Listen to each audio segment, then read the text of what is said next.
Труден ли е китайският? Ето това е този въпрос, който една голяма част от вас ми задава. И сега ще отговоря много просто. Китайският не е труден. Наистина не е. Хората виждат купища иероглифи и започват да се плашат. Да, така е. Китайският в него има хиляди, стотици хиляди иероглифи. Но това не е нещо, което трябва да ни плаши. И сега ще обясня защо.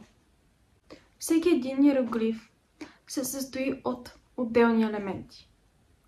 Тези елементи се наричат ключове. Те са определени на брой. Броят им е ограничен. Примери за това са иероглифчето му, което означава дърво, и иероглифчето рен, което означава човек. Виждаме, че част от тях даже приличат на това, което означават. Тоест имаме 100-200 такива ключове.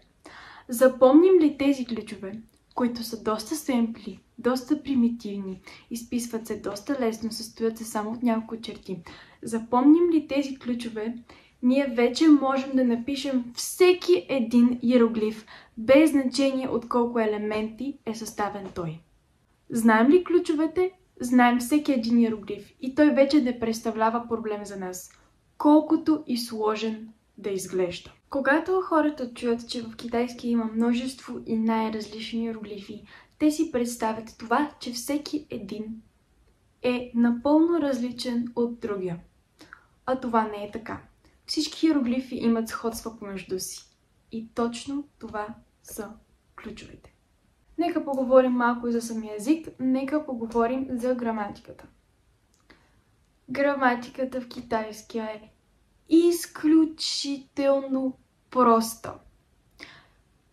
Китайският се отличава с словоред, който не е свободен. В българския словореда ни е полусвободен, докато в китайския имаме точно определена структура, която следват частите на изречението. И най-основната ни структура в китайски език, това е подлог сказуемо допълнение. Това е. Частите на изречението не се местят и това е толкова страхотно и толкова улесняващо за всички начинаещи. Единственото различие, бих казала нещо ново, това са граматичните рамкиращи конструкции. Те са специфични и типични за китайски език, но схванем ли ги веднъж и те стават изключително лесни. Тъй, че от гледна точка на граматиката, китайският е толкова лесен. Сега искам да спомена за това, което наистина би представлявало някаква сложност. Това са тоновете. Китайският език е тонален език. Тези езици са изключително редки, като мога да дам пример за китайски, тайландски, виетнамски и още някои езици в Югоизточна Азия. Съответно в китайския имаме 5 тона, които трябва да се спазват много старателно, защото иначе тотално можем да объркаме смисъла на думите, фразите и изреченията. Това е, което бих казала, че би представлявало сложност за начинаещите. Нещо друго не е сложно, но специфично. Това е произношението на отделни звуци. В китайския си имаме гласни, съгласни, Б, П, Г, К, Х, Л, М, но имаме и звуци като Дж, Ч, Ш, Р, Ди, Ти, Си.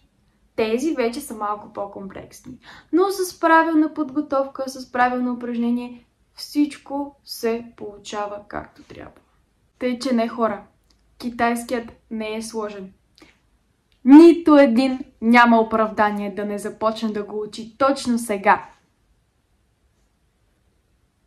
Ако сте заинтересовани от китайски език, уроци по китайски и желаете да го научите, винаги можете да се свържете с мен.